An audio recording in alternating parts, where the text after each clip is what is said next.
Minasan, konnichiwa. Watashi wa Amanda desu. Kore kara kanta ni ohana sasete itadakimasu. Dozo yoroshiku onegaishimasu. Nah, untuk video kali ini saya bakal menjelaskan beberapa bentuk T yang ada di buku praktis ini. Nah, bentuk T di sini ada yang artinya kemudian, kalau, dengan atau menggunakan, dan ada juga yang artinya itu karena. Jadi saya bakal menjelaskan bentuk T yang ada di buku praktis kali ini. Nah, untuk mempersingkat waktu langsung aja ke materinya ya.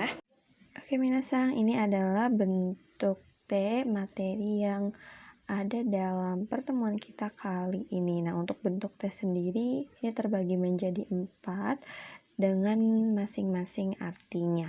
Untuk T yang pertama ini ada artinya itu kalau, yang kedua ada karena, ketiga dengan atau menggunakan, dan yang keempat ini ada lalu, kemudian, atau dan. Nah, ini akan saya jelaskan satu persatu untuk bentuk T ini. Oke, kita beralih ke bentuk T yang pertama nih minasang. Untuk bentuk T yang pertama ini ada artinya kemudian ataupun dan. Biasanya untuk bentuk T yang artinya kemudian itu menggunakan kata kerja.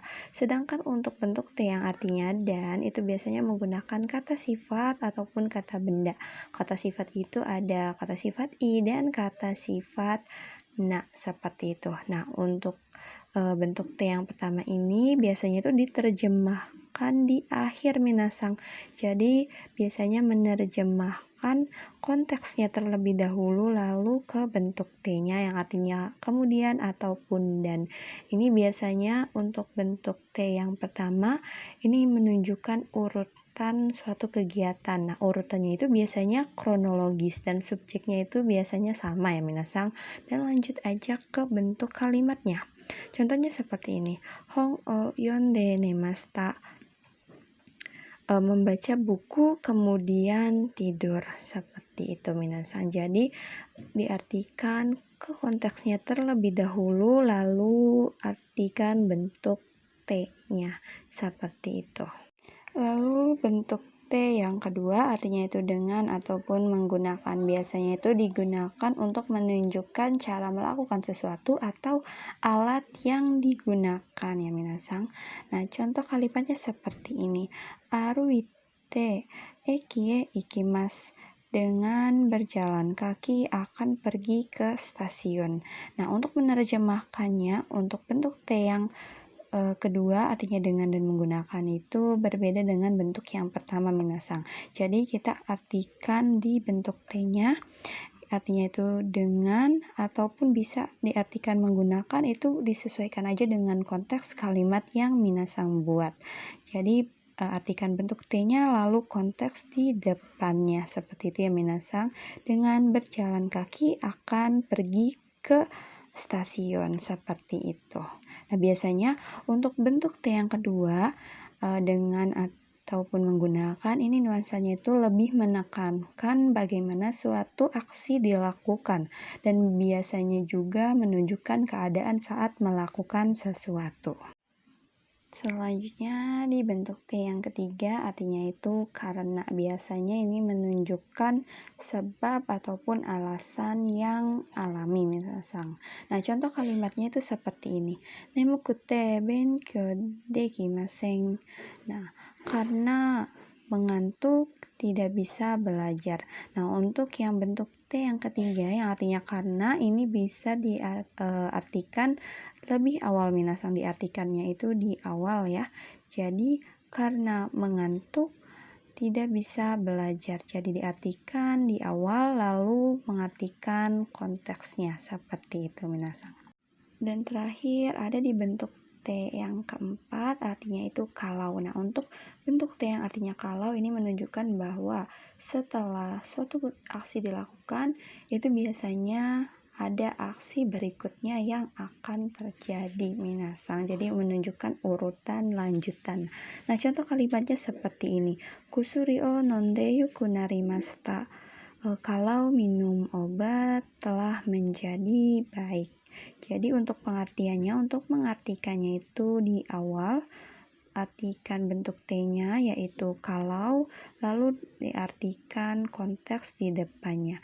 Jadi kalau minum obat telah menjadi baik. Nah, ini untuk bentuk T-nya ya minasang, ada 4 bentuk T positif tengah kalimat. Jadi seperti ini untuk yang T artinya kemudian itu diterjemahkan di akhir. Jadi selain bentuk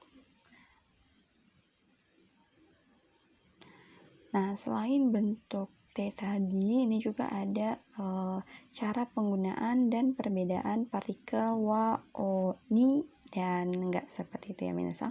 Untuk partikel ini, partikel dalam bahasa Jepang adalah kata kecil yang biasanya itu digunakan untuk menunjukkan hubungan antara kata dalam kalimat. Nah, untuk fungsi partikelnya ini bisa siapa yang menunjukkan atau siapa yang melakukan tindakan, apa yang dikenai tindakan, kapan dan di mana sesuatu terjadi. Nah, untuk partikel pertama ini, partikel wa ini udah hal umum ya minasang, semuanya tahu bahwa partikel wa ini digunakan untuk menunjukkan topik pembicaraan. Contohnya adalah watashi wa gakusei desu, saya adalah pelajar. Jadi ini menunjukkan bahwa saya ini adalah topik pembicaranya. Selain wa ada juga partikel o. Nah, ini juga udah hal lumrah ya minasang. Partikel o ini biasanya partikel yang mengikuti dengan kata kerjanya, jadi menunjukkan objek dari kata kerja. Nah, contoh kalimatnya adalah pang o tabemasu, makan roti.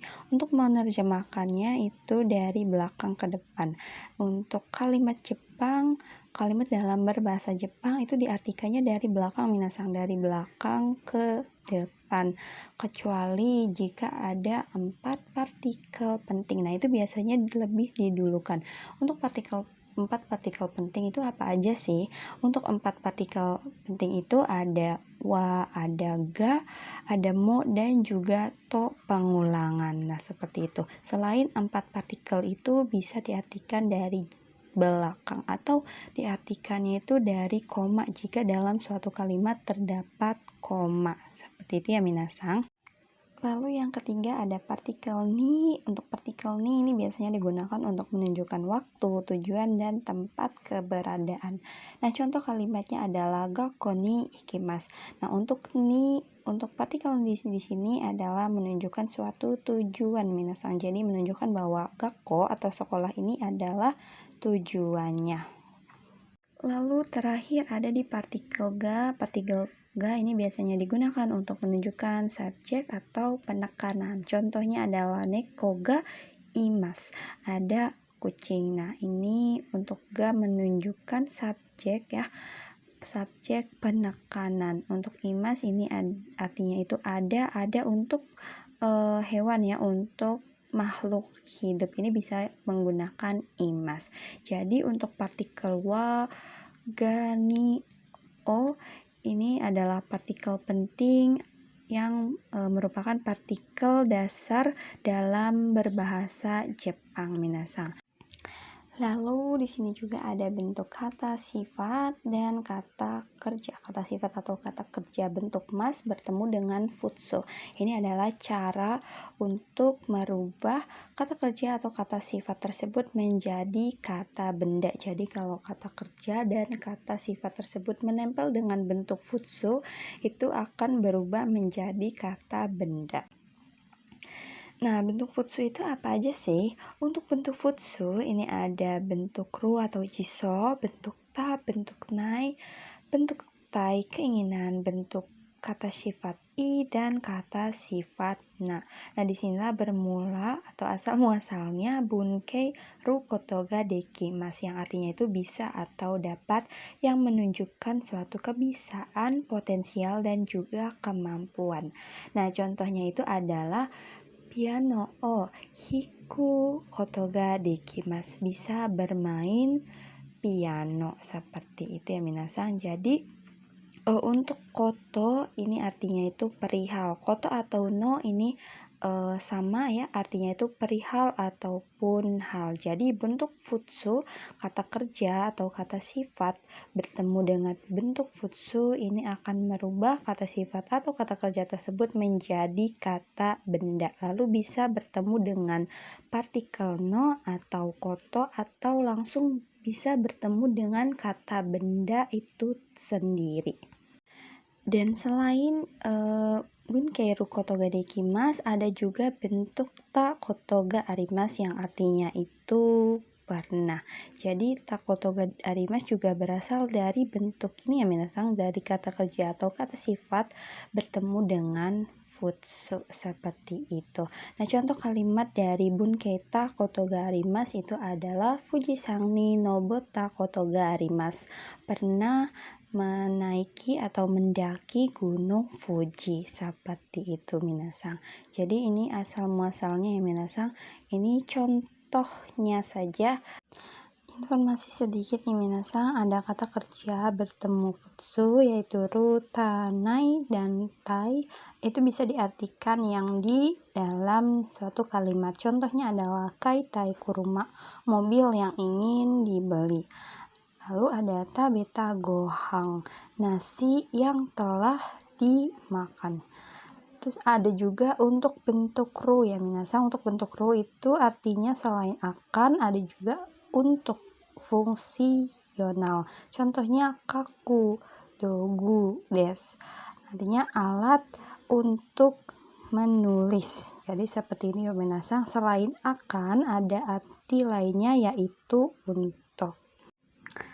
Oke, tadi selain bentuk kata kerja atau kata sifat mas bertemu futsu dan asal muasal dari bunkei koto, ru kotoga dekimasu dan ta kotoga arimasu, ada juga bentuk te mo i desu, artinya itu boleh memberikan izin melakukan sesuatu, dan bentuk bunkei lainnya yaitu ada tewa ikemasen, tidak boleh. Nah, ini tewa ikemasen adalah lawan dari bunkei temo ides. Ini adalah bentuk tidak boleh atau larangan, menunjukkan larangan keras dalam situasi formal ya minasang. Oke, sekian dulu untuk penjelasan saya di video kali ini. Otsukare sama deshita. Ja, mata ne.